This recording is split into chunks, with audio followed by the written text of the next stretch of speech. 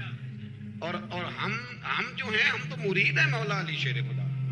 اعلیٰ حضرت فرماتے ہیں کہ حضور سے پہلے بھی جس کو ولایت ملی ہے وہ مولا علی کے صدقے ملی ہے, اور قیامت تک جسے اللہ ولایت دے گا وہ مولا علی شیر خدا کے قدموں کی خیرات کی برکت سے دے. ایک سلسلہ علیہ نقشبندیہ ہے جو حضرت ابوبکر صدیق سے انسلاک کرتے ہیں, باقی تو تمام سلاسل کو سارا فیض ہی مولا علی شیر خدا سے.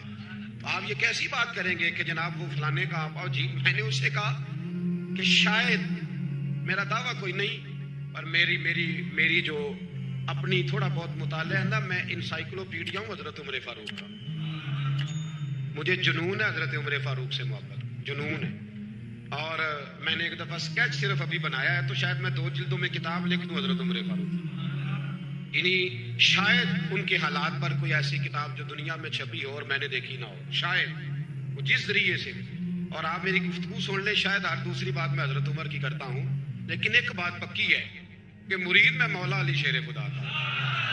یہ بات میاں پکی ہے, اس میں شک کوئی نہیں نا. اس لیے کہ حضور کے بعد فیض مولا علی سے, پھر امام حسین سے, پھر امام زید. یہ ہمارے بزرگوں نے ہمیں شجرہ یہ دیا ہے. تو آپ کو جو بات جہاں ہے وہ وہاں ہے. حضرت ابوبکر صدیق کے بارے میں جو شک کرے پکا بے ایمان ہے. پر اس میں تو بات پکی ہے نا کہ حضور نے فرمایا علی تجھے دیکھنا بھی عبادت اور تیرا ذکر کرنا بھی عبادت. تو خدا کے بندو علی علی نہ کریں, ہم تو مر جائیں. کوئی جگہ ہی نہیں ہے سوائے حضرت علی شیر خدا کے ذکر کرنے کے. تو یہ کچی کمزور باتیں نہ کرو. یہ کوئی عجیب بات ہے کہ جی وہ اگر علی علی زیادہ کیا تو کوئی فلانے طبقے سے تو نہیں. تو یہ ایسی کمزور بات آپ کیوں کرتے ہیں میاں؟ یہ آپ عجیب, آپ نے بحث چھیڑ دی لوگوں نے. تو یہ کوئی ایسا مسئلہ نہیں. زندگی میں یاد رکھو, جس کی زبان پہ علی علی زیادہ رہتا ہے نا, اس کی زبان پہ نبی نبی بھی زیادہ ہی رہتا ہے. ختم ہو گئی بات. تو ان چکروں سے باہر آئیں, آپ باہر آئیں ان چکروں سے. اور اسی طریقے سے میں نے کہا تھا کہ ہم کوئی ترازو لے کے نہیں بیٹھے ہوئے کہ فضیلت کس کی زیادہ ہے. اما عائشہ صدیقہ جو ہیں وہ مومنوں کی ماں ہیں, اور اس میں کوئی دوسری رائے نہیں کہ اس خاتون کے امت مسلم پر اتنے احسانات ہیں کہ دنیا گن نہیں سکتی. لیکن یہ ہے کہ رسول کریم نے فرمایا ہے کہ فاطمہ میرے جگر کا ٹکڑا ہے. اب میں ترازو لے کے بیٹھ جاؤں کہ حضرت فاطمہ کی شان زیادہ ہے یا حضرت عائشہ کی, تو میں بیوقوف ہی ہوں نا. اس لیے کہ یہ میری ذمہ داری نہیں, یہ تو بات ان کی ہے نا. میں نے ایک بات سنائی تھی آپ کو پیر سید فیض الحسن شاہ صاحب کی, آلو مال شریف والے. پیر صاحب سے کسی نے پوچھا کہ حضرت فاطمہ افضل ہیں کہ سید عائشہ؟ تو آپ فرمانے لگے پہلی بات تو یہ کہ تجھے یہ سوال ہی نہیں کرنا چاہیے تھا, اور اگر تو نے کر لیا ہے تو پھر جواب سن لے. فرمانے لگے فاطمہ زوجہ ہیں حضرت علی کی, اور عائشہ زوجہ ہیں نبی پاک کی. تو علی کی زوجہ نبی کی زوجہ سے افضل نہیں ہو سکتی. اور پھر فرمانے لگے عائشہ بیٹی ہے ابو بکر صدیق کی, اور فاطمہ بیٹی ہے مصطفیٰ کریم کی. تو ابو بکر کی بیٹی نبی کی بیٹی سے افضل نہیں ہو سکتی. وہ بندہ کہنے لگا حضرت جی رزلٹ کیا نکلا؟ کہنے لگے گھر جا کے کٹ دے رہے, تینوں گل دس چھڑی ہے, اب تو گھر جا اور رزلٹ گھر جا کے نکالتا رہے. میں نے تو تجھے نا بتا دیا ہے کہ جو اصل بات ہے وہ یہ ہے کہ ابو بکر صدیق کی بیٹی نبی پاک کی بیٹی سے افضل ہو سکتی نہیں, اور علی المرتضیٰ کی زوجہ نبی پاک کی زوجہ سے افضل ہو سکتی. باقی جا تو نتیجہ گھر جا کے نکال, نتیجہ گھر جا کے نکال. تو ہمارے بزرگ تو اس لیول پہ سوچتے, اس لیول پہ. حضرت عائشہ صدیقہ رضی اللہ تعالیٰ عنہ اگر گھوڑے پہ بیٹھتی تھی نا تو مولا علی لگام تھام لیتے تھے, مانتے تھے یہ ماں ہے مومنوں, یہ ماں ہے مومن. آپ کیا بات کرتے ہیں؟ حضرت عمر فاروق کو کبھی حضرت عائشہ بلا لیتی تو کانپتے ہوئے حاضر ہوتے. ماں ہے مومن, کچی باتیں چھوڑ دے, عشق کرے تو کھول کے کرے, ڈر ڈر کے نہ کرے.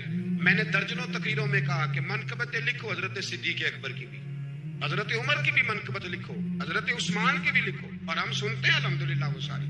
لیکن میرے بھائی یہ یاد رکھیں, اس میں کوئی شک نہیں, ان کی عظمتیں, شانیں, فضیلتیں وہ بلندیاں ہیں. ہمارا یہی عقیدہ ہے, اور الحمدللہ ہماری نسلیں بھی اسی پہ قائم رہیں گی. ہم انہیں نسلیں مانے گئی تھا کہ خلفائے راشدین کی جو خلافت کی ترتیب ہے وہی فضیلت کی ترتیب ہے. رات کا اندھیرا تھا، کوئی خاتون تھی، بچے کی ولادت کے وقت لوگ اس کے گھر میں لے جاتے تھے، سمجھ لیں جس طرح آج کلینک ہوتے ہیں ڈاکٹروں کے، اس خاتون کے گھر میں 2 اکٹھے بچے پیدا ہوئے۔ اب ایک کے ہاں بیٹی ہے، دوسرے کے ہاں بیٹا ہے، تو حضرت علی المرتضیٰ شیر خدا کی بارگاہ میں فیصلہ آیا، حضور دونوں کہہ رہی ہیں بیٹا ہمارا ہے، فیصلہ کریں۔ اب ہر قاضی پریشان ہے، گواہ ہے کوئی نہیں، رات کا وقت ہے، کیسے فیصلہ کریں؟ تو حضرت علی کہنے لگے مشکل بات ہی کوئی نہیں، جب عورت کے ہاں ولادت ہوتی ہے تو اللہ تعالیٰ اس کے سینے میں دودھ بھی عطا کرتا ہے، فرمایا تھوڑا تھوڑا دودھ دونوں کا نکال کے تول لو، جس کا دودھ وزنی ہوگا بیٹا اس کا ہے۔ حضور یہ آپ نے کہاں سے فیصلہ کیا؟ فرمانے لگے قرآن پاک سے۔ کہا وہ کس طرح؟ فرمانے لگے اللہ نے قرآن میں بیٹے کا حصہ ہی ڈبل رکھا ہے، فرمایا لہذا جب بیٹا پیدا ہوتا ہے تو عورت کے دودھ میں طاقت بھی ڈبل ہوتی ہے، لہذا جا کے تول لو۔ لوگوں نے واقعی تولا اور آگے کہنے لگے وہ تو ہے نا کہ 25% زیادہ ہو، حضور ایسا نہیں ہوا، ڈبل ہی زیادہ ہے، آدھا وزن زیادہ ہے، یہ دیکھا ہے ہم نے۔ ایک موقع پر نبی پاک صلی اللہ تعالی علیہ وسلم نے ارادہ فرمایا کہ حضرت علی کو اپنا نائب بنا کے مدینہ منورہ میں چھوڑ کے جایا جائے۔ محبوب کریم علیہ السلام جب بھی تشریف لے جاتے تھے تو کسی ایک کو نائب بنا کر مدینہ منورہ میں چھوڑ جاتے۔ حضرت عبداللہ ابن مختوم رضی اللہ تعالیٰ عنہ کو بھی ایک دفعہ حضور چھوڑ کے گئے، تو ایک جنگ کے موقع پر محبوب نے حضرت علی شیر خدا سے کہا کہ آپ کو میں اپنا نائب بنا کے یہاں چھوڑ کے جاتا ہوں۔ یہاں لوگ جان چھڑاتے ہیں، کام کا جب وقت آتا ہے، میدان میں نکلنے کا وقت آتا ہے تو جان چھڑاتے ہیں، اور وہ کہتے ہیں کہ باقی سارے کام لے لو، جب وقت مشکل آئے تو پھر ہمیں کام نہ بتاؤ۔ اب مشکل وقت ہے، جہاد میں جانا ہے۔ حضرت مولا علی شیر خدا کرم اللہ تعالی وجہہ الکریم کو حضور نے فرمایا کہ اس دفعہ میرا ارادہ بنا ہے کہ تمہیں چھوڑ کے جاؤں۔ تو حضرت علی کو چھوڑ کے جایا جا رہا ہے، ان کو مدینے میں رہنا ہے، میدان میں نہیں جانا۔ عام آدمی کتنا پسند کرتا ہے کہ میں آرام سے رہوں گا، لیکن حضرت علی کو اتنا شوق تھا میدان جہاد کا، اتنی تڑپ تھی ان کے دل کے اندر کہ عرض کرنے لگے یا رسول اللہ صلی اللہ تعالی علیہ وسلم، رو پڑے، کہنے لگے حضور ساری دنیا میدان میں جہاد کرے گی اور میں یہاں عورتوں اور بچوں کے پاس رہوں گا، میں یہاں عورتوں اور بچوں کے بیچ وقت گزاروں، حضور مجھے لے کے جائیں۔ تو وہاں بھی حضور نے محبت کی بات سمجھائی، فرمایا علی جب حضرت موسیٰ کوہ طور پہ گئے تھے تو اپنے بھائی جناب ہارون کو چھوڑ گئے تھے، تو تم بھی تو میرے لیے اسی طرح ہو نا جس طرح موسیٰ کے لیے ہارون تھے، لیکن فرمایا یہ یاد رکھنا میرے بعد نبی کوئی نہیں، حضرت موسیٰ بھی نبی ہیں اور جناب ہارون بھی نبی ہیں علیہ السلام، لیکن وہ انہیں چھوڑ کے گئے تھے، میں تمہیں چھوڑ کے جا رہا ہوں۔ کہ ایک بات اپنے ذہن کے اندر بٹھانا کہ میرے بعد کوئی نبی نہیں آئے گا۔ تو ایک شخص تھا عمر بن عبد ود، 90 سال کا بوڑھا، لیکن جب تلوار لے کے میدان میں آتا تھا تو 1000 آدمی کے مقابلے میں لڑتا تھا، اور لوگ جگہ جگہ یہ کہتے تھے تو اس طرح ہے جس طرح عمر بن عبد ود لوگوں کو ڈراتا ہے، تو اس طرح ہو گیا۔ یہ اس کے ارد گرد کے لوگ اس کی مثالیں دیتے تھے۔ جنگ خندق جب ہو رہی تھی تو یہ مقابلے میں آ گیا، تو حضرت علی المرتضیٰ شیر خدا کرم اللہ تعالی وجہ الکریم بھی تشریف فرما تھے۔ اب پورے عرب کے اندر اس کے بارے میں یہ کہا جاتا تھا کہ اس سے نہ لڑو، وہ تو خونخوار ہے، وہ تو درندہ ہے، وہ تو جنگلی شیر کی طرح آتا ہے، وہ تو کاٹ کھانے کو دوڑتا ہے، اس سے کون لڑے۔ ایک خیال تھا، اور وہ پراپوگنڈا بعض اوقات اتنا زیادہ کسی کے بارے میں ہوتا ہے کہ میں بچے لوگ آتے ہیں نا بچہ دم کرانے کے لیے تو کہتے ہیں پیر صاحب بڑا ضدی ہے، کسی کی بات نہیں مانتا، باقی بچے ٹھیک تھے، یہ تو بڑا ہی نالائق نکل آیا ہے۔ تو میں کہتا ہوں کہ آپ اس کے سامنے یہ والی باتیں نہ کریں، یہ پکا ہو جائے گا کہ میں ضدی ہوں۔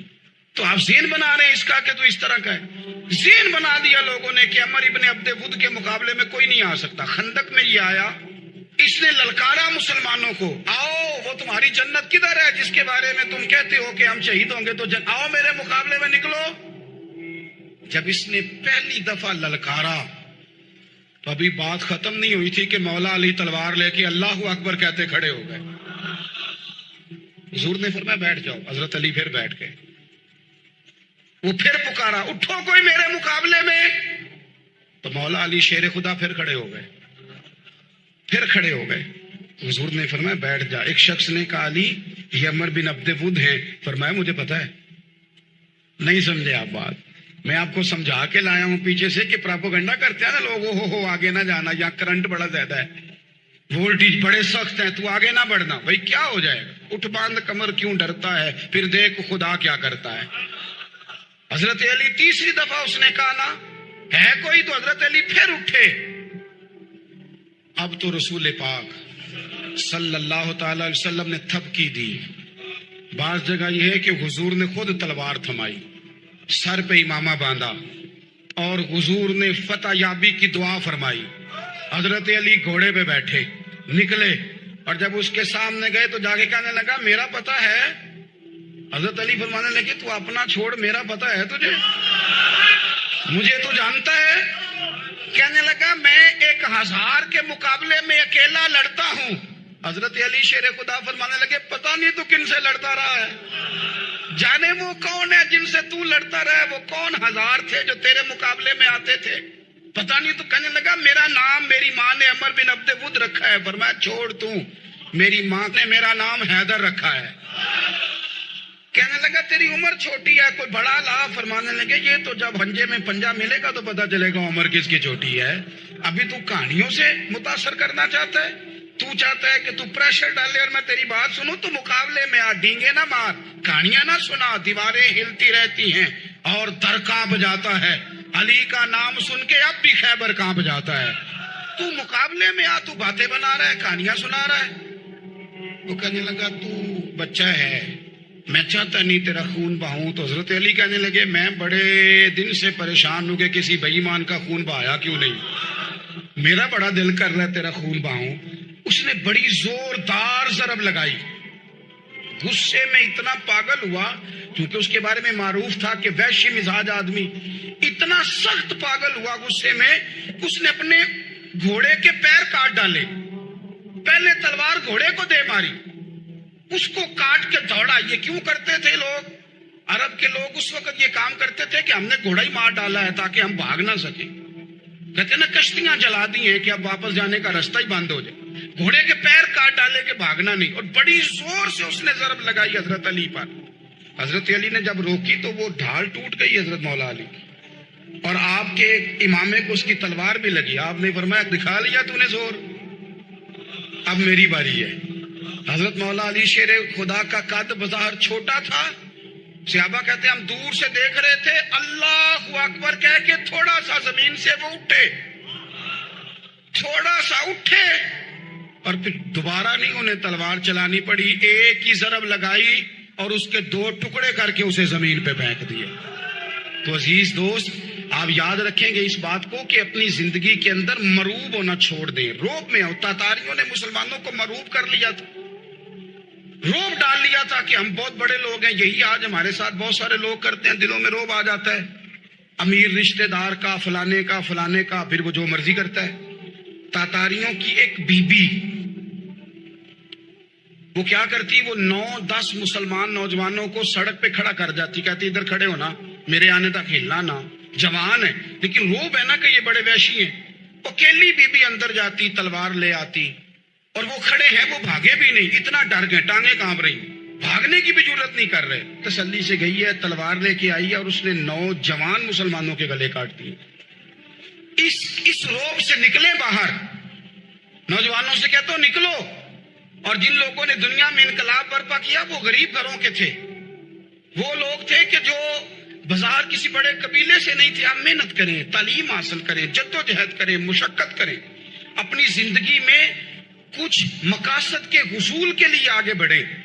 اور اگر آپ کہیں کہ دائیں بائیں میرے فلاں آدمی مجھے یہ مشورہ دے رہا ہے, تو کچھ لوگ دنیا میں باتیں کرنے آئے ہیں, انہوں نے باتیں کرنی ہے اور بڑا فائدہ ہوتا ہے, ان کو باتیں کر لینے دیں, ان کو کرتے رہنے دیں. کام کرنے والا بندہ کام کرتا ہے اور کرتا ہی چلا جاتا ہے, وہ منزل تک پہنچ جاتا ہے. تو حضرت علی کے مزاج میں دلیری ہے, ہمت ہے, ایک بات. اور دوسری بات دانائی, حکمت. یہ جو ہمارے فیصلے ہیں نا جذباتی, اور جناب آج فلانے نے یہ کہہ دیا تو میرا پروگرام یہ بن گیا, تو پھر کل کسی نے اور کچھ کہہ دیا تو میرا پلان اور بن گیا. میں سب سے زیادہ ان لوگوں کے حق میں پریشان ہوتا ہوں جو سویرے کچھ اور کہتے ہیں, دوپہر کو کچھ اور کہتے ہیں, شام کو کچھ اور کہتے ہیں. بھئی آپ کا کوئی نظریہ ہونا چاہیے, کوئی ویژن ہونا چاہیے زندگی میں, آپ کے اندر کوئی حکمت اور دانائی ہونی چاہیے. اس کے لیے کیا کرنے کی ضرورت ہوتی ہے؟ اس کے لیے ضرورت ہوتی ہے کہ آپ کا ذہن ایک طرف ہو. میرے اسا فرمایا کرتے تھے زندگی میں ایک کام کر لو پر صحیح کر کے کر لو. ہم نے تو سارے کام کرنے ہیں. آج کل ہر بندہ صحافی ہے, ہر بندہ تجزیہ نگار ہے، ہر بندہ سیاستدان ہے، ہر بندہ ہی مفتی ہے، ہر بندہ ہی جناب واعظ ہے، ہر بندے کے پاس ہی کچھ مسئلے. اس کا نقصان یہ ہے کہ کسی کے پاس بھی کچھ نہیں. وہ کسی درویش نے کہا تھا کہ جب سب لیڈر ہوں تو سمجھو کوئی لیڈر نہیں، کیونکہ سارے جو لیڈر ہو گئے. میرے عزیز، ایک طرف ذہن کو رکھیں اور اپنے اس کام میں کمال پیدا کریں. حضرت مولا علی شیر خدا کو اللہ نے حکمت دی تھی. نبی پاک صلی اللہ تعالی وسلم کے صحابی حضرت عبداللہ ابن مسعود رضی اللہ تعالیٰ عنہ فرماتے ہیں، امام ابو نعیم نے لکھا ہے کہ حضرت عبداللہ ابن مسعود فرماتے ہیں نبی پاک صلی اللہ علیہ وسلم نے فرمایا اگر حکمت کے 10 حصے کیے جائیں نا، دانائی کے 10 حصے کیے جائیں تو اس میں سے 9 حصے اللہ تعالیٰ نے حضرت علی کو عطا فرمائے اور ایک حصہ باقی لوگوں کو ملا. دانا تھے، معاملہ فہم. کچھ بندے بڑے منافق قسم کے تھے تو حضرت علی اذان ہو گئی تو وہ حضرت مولا علی شیر خدا کے پاس آ گئے. اذان ہو گئی، حضرت علی نے جماعت کرانی. ان کا خیال تھا کہ آج ہم نے جماعت لیٹ کرانی ہے کسی طریقے سے. ہم چونکہ زیادہ باتیں، میں دوستوں سے کہتا ہوں بہت زیادہ خبریں نہ دیکھا کرو، بہت زیادہ بھی چیزیں نہ سنا کرو. آپ تو میرے بھائی موبائل کے اندر چلے جائیں گے، پھر باہر کی دنیا تو اور ہے. تو تھوڑا باہر بھی نکلیں تصویروں سے، تھوڑا باہر بھی آئیں، دیگر معاملات بھی دیکھیں.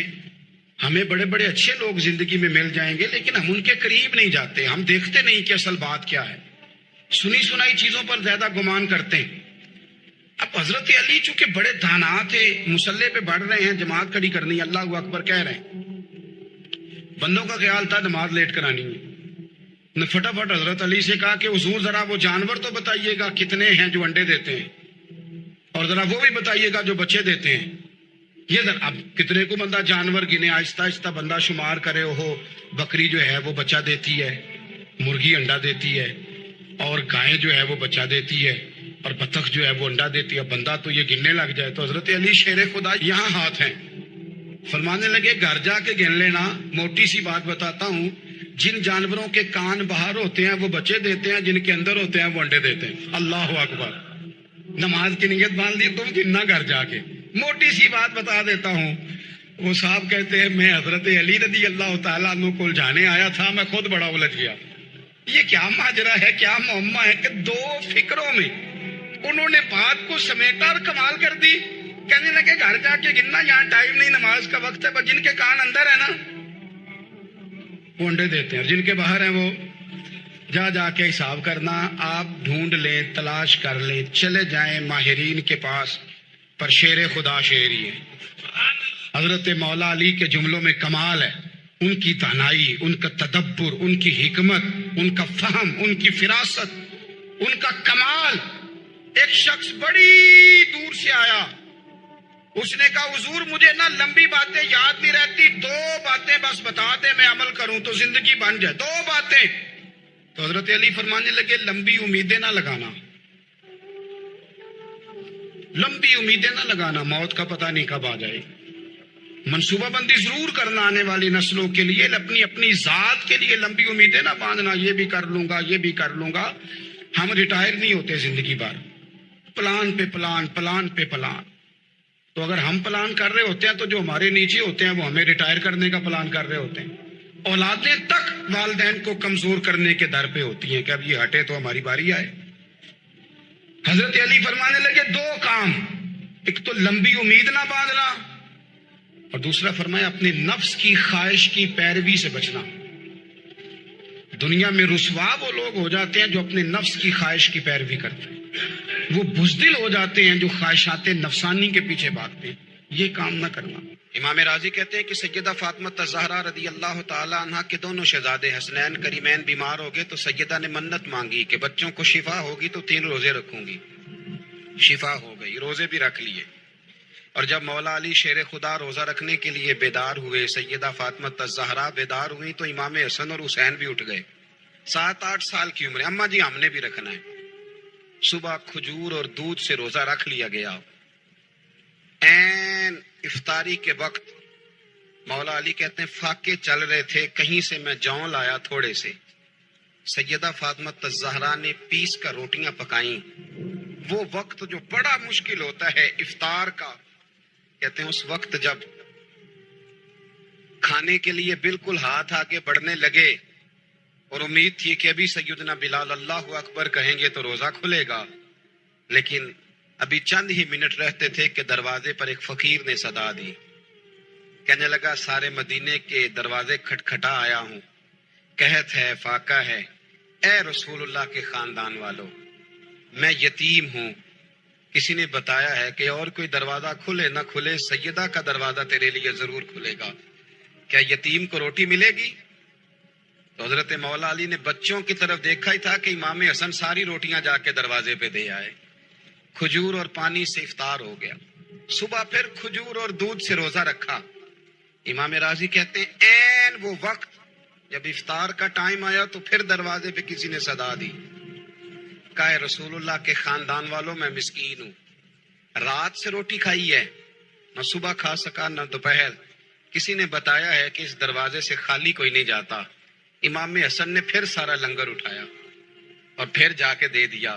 تیسرا دن پھر ہوا. مجھے لگتا ہے جب افطار کا ٹائم آیا ہوگا نا تو یہ خود ہی سارے دروازے پہ دیکھتے ہوں گے، یہ کوئی آیا نہیں لینے والا ابھی تک.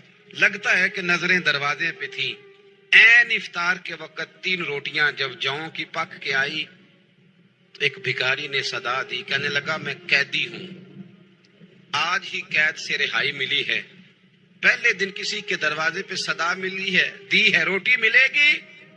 امام حسن وہ کھانا دے کے واپس لوٹے. کھجور اور پانی سے افطار ہوا اور جیسے ہی مسجد نبوی میں تینوں باپ بیٹا نماز پڑھنے گئے تو مولا علی کہتے مجھے بتانا نہیں پڑا. رسول کریم نے میری طرف دیکھ کے فرمایا علی تیرا، فاطمہ کا، حسن اور حسین کا 3 دن والا عمل خدا کو بھی بڑا پسند آیا ہے اور محمد مصطفیٰ کو بھی بڑا پسند آیا ہے، بڑا پسندیدہ عمل. میں کہتا ہوں کہ حضرت فاطمہ نے نا ان کی تربیت پہلے ہی کر دی تھی 3 دن بغیر افطار کے روزہ رکھنے کی. وہ ٹریننگ گھر سے ہو چکی تھی. اب میدان کربلا میں 3 دن بھوکا پیاسا رہنا ان کے لیے مشکل نہیں تھا. حضرت جناب سیدہ زینب بنت ابی رافع کہتی ہیں کہ سیدہ فاطمہ الزہرا نا ایک دن اپنے دونوں شہزادوں کو لے کے، جب حضور کی طبیعت مبارک بظاہر علیل تھی جس میں حضور کا وصال ہوا، دونوں شہزادے لے کے سیدہ فاطمہ نبی کریم کی بارگاہ میں گئی. کہنے لگی یا رسول اللہ میرے بچوں کو کچھ دیجئے. سیدہ پاک تو حضور اٹھ کے بیٹھ گئے. اس کندھے سے امام حسن کو لگایا اور اس سے امام حسین کو لگایا اور فرمایا فاطمہ یہ جو میرا حسن ہے نا اس کو میں اپنی ہیبت اور سرداری دیتا ہوں.